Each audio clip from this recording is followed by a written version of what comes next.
Ya, Saudara, pemerintah Kabupaten Aceh Jaya akan menetapkan harga eceran tertinggi atau HET untuk harga jual daging pada saat megang nanti.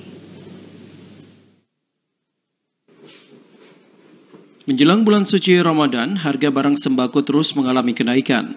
Kenaikan harga ini diduga karena kurangnya pasokan dan meningkatnya permintaan warga menjelang megang dan Ramadan. Peningkatan harga barang diperkirakan juga akan terjadi pada harga daging, baik daging sapi maupun daging kerbau. Hal ini dikarenakan harga tebus ternak mengalami peningkatan dibanding hari biasanya. Di Aceh Jaya, untuk harga daging bisa mencapai antara Rp160.000 hingga Rp170.000 per kilogram, dan harga ini berpedoman pada harga daging tahun sebelumnya.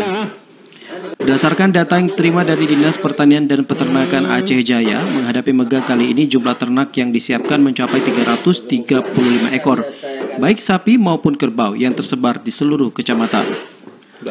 Dan untuk harga jual tertinggi, pihak pemerintah setempat akan melakukan koordinasi terlebih dahulu dengan pihak terkait untuk penetapan harga jual daging sehingga harganya tidak bervariasi.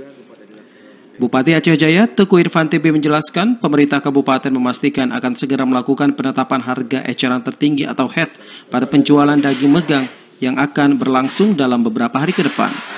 Hal ini dilakukan sebagai salah satu langkah penyetaraan harga dan menjaga stabilitas pasar pada pelaksanaan megang tahun ini. Selain itu, pada megang kali ini pihak pemerintah setempat selain akan menetapkan harga daging juga akan menetapkan lokasi pasar penjualan daging, sehingga pihaknya bisa melakukan pengawasan terhadap penjualan daging di lokasi yang telah ditentukan. Dari Aceh Jaya, Busliadi, TVRI melaporkan.